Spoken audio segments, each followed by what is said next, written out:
اشراف میں نے تو عدد بتائی ہے مرویات کی عدد بتائی ہے میں نے. ابھی صحابیات کی عدد کتنے صحابیات کی روایات ہیں کتب ستہ میں. حافظ ابو الحجاج المزی رحمہ اللہ نے تقریباً 112 صحابیات کی اس میں جو ہے یعنی ترتیب ذکر کی ہیں تحفۃ الاشراف میں, اور کچھ مختلف ہیں. کل ملا کر کے 112 سے لے کر کے 120 کے درمیان کے آس پاس ہیں جو صحابیات کی روایات ہم تک پہنچتی ہیں. یہ بہت بڑی بات ہے. امام بخاری رحمہ اللہ نے 31 پر 1 صحابیات کی روایت لائے ہیں. امام مسلم رحمہ اللہ 36 پر 6, اور امام ابو داؤد رحمہ اللہ 70 پر 5 75 صحابیات کی روایت ہیں. اور امام ترمذی رحمہ اللہ 46, امام نسائی رحمہ اللہ 65, اور امام ابن ماجہ رحمہ اللہ 60. اس لیے کہ امام بخاری امام مسلم کم اس لیے لائے ہیں کہ ان کی شروط معروف ہیں, بہت قوی ہیں اور معیاری ہیں. تو اس اعتبار سے کچھ احادیث ایسی ہیں جو آپ کی شرط پر نہیں تھی تو آپ نہیں لائے ہیں, اور کچھ صحیح بھی تھی تو آپ نے نہیں لائے ہیں کیونکہ آپ نے پوری صحیح احادیث کا استیعاب کرنا, احاطہ کرنے کا آپ نے کوئی دعویٰ نہیں کیا, اور نہ آپ نے کوئی ایسا آپ کی تدبیر تھی. تو بہرحال یہ کتب ستہ سے متعلق صحابیات کی مرویات کا ایک شمارہ ہے. تو اس سے اندازہ لگائیے کہ اللہ سبحانہ و تعالیٰ نے کتنا یعنی عظیم الشان معاملہ ہماری ان خواتین سے کروایا ہے, صحابیات سے, تابعیات سے. جہاں تک مسئلہ تابعیات کا ہے تو ان کی جیسے کہ میں نے کہا کہ 225 ان کی روایات ہیں تابعیات میں, اور ان میں بھی کبار تابعیات ہیں. پھر جو ہے عدد ایسی بڑھتی ہیں.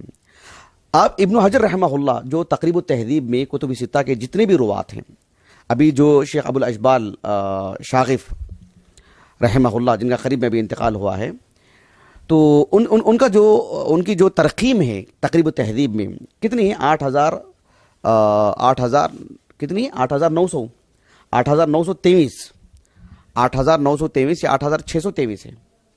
تو اس میں اتنی جو بڑی 8,923 ہے غالباً. تو اس قدر عظیم ترقیم ہے, آپ اندازہ لگے اتنے روات ہیں. ان میں سے 301 خواتین کی عدد ہے. ان میں صحابیات کا اگر جو ابھی آپ کے سامنے حصہ رکھا گیا ہے, اس کے بعد جو تابعیات ہیں ان کی جو عدد ہے جن سے ہم کی روایتیں ملتی ہیں, جن میں وہ منفرد ہیں, ان کی بھی بڑی عدد ہے. مثال کے طور پر آپ دیکھیے یعنی جو ابو الحجاج المزی رحمہ اللہ نے ذکر کی ہیں تہذیب الکمال فی اسماء الرجال میں اور تحفۃ الاشراف میں, جیسے کہ میں نے کہا کہ ان کی مدد سے میں نے آپ کے سامنے باتیں رکھی ہیں. تو یہ جو تقریب التہذیب کی ابھی میں نے بات کی کہ اس میں جتنے بھی روات ہیں ان میں سبھی روات کو طبقات میں بانٹا گیا ہے.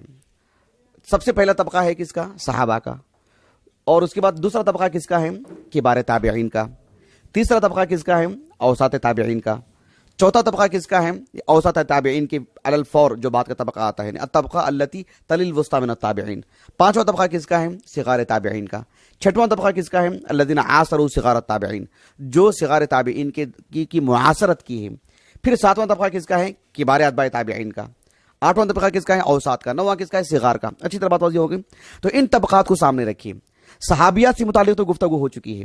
اگر تابعیات کی بات کرتے ہیں, کبار تابعیات کی اگر بات کرتے ہیں, تو ان کی جو عدد ہے جو ابو الحجاج المزی نے ذکر کی ہے, ان کی عدد ہے 15 کی عدد 15 کہہ رہا ہوں عفواً 8 کی عدد ہے. 8 ہیں جن میں سے جو کبار تابعیات میں سے ہیں. اور اس کے بعد جو ہے جو اوساط تابعیات ہیں ان کی عدد ہے 46, بڑی تعداد ہے. اور اس کے بعد جو اوساط تابعین کے بعد جو اس کے بعد کا جو چوتھا طبقہ ہے, یعنی الطبقہ التی تلی الوسطی من التابعین, اوسط تابعین کا علی الفور کا جو طبقہ ہے, ان میں تقریباً انہوں نے جو ہے جو عدد ذکر کی ہے 23 کی عدد ہے. اس کے بعد جو پانچواں طبقہ ہے صغار تابعیات کا, اس میں صرف 5 خواتین کے نام ملتے ہیں. اس کے بعد جو چھٹواں طبقہ ہے یعنی الذین عاصروا صغار التابعین, جو تابعیات جو صغار تابعیات کی جن کو معاصرت ملی ہے وہ 10 ہیں, اور 7ویں طبقے میں بھی 10 نام ذکر کیے ہیں, اور 8ویں طبقے میں صرف ایک نام ام غریب, کیا نام تھا ان کا, ام غراب یعنی طلحہ ام غراب. آپ سنن ابی داؤد دیکھ سکتے ہیں ان کی روایت ہے, اور شیخ البانی رحمہ اللہ نے اس روایت پر جو ہے ذوف کا حکم لگائے ہیں. تو بہرحال جو طلحہ ام غراب جو ہیں یہ 8ویں طبقے کی ہیں, اور پورے 8ویں طبقے میں ایک ہی نام ہے. 9ویں طبقے میں 10ویں طبقے میں خواتین میں سے کسی کا نام نہیں ملتا ہے. یعنی کتب ستہ کے روات جو مؤلفین ہیں ان کے اساتذہ میں خواتین کے کسی کے نام نہیں ملتے ہیں پوری کتب ستہ میں. میں بتا رہا ہوں آپ کو یہ بات. تو یہ ایک یعنی بڑا حصہ ہے جو اللہ رب العالمین نے خواتین کے ذریعے سے یعنی یہ حدیثیں ہم تک پہنچائی ہیں. کتب ستہ کے حد تک میں نے بات کی. یہ تو طبقات کی بات ہو گئی, عدد کی بات ہو گئی.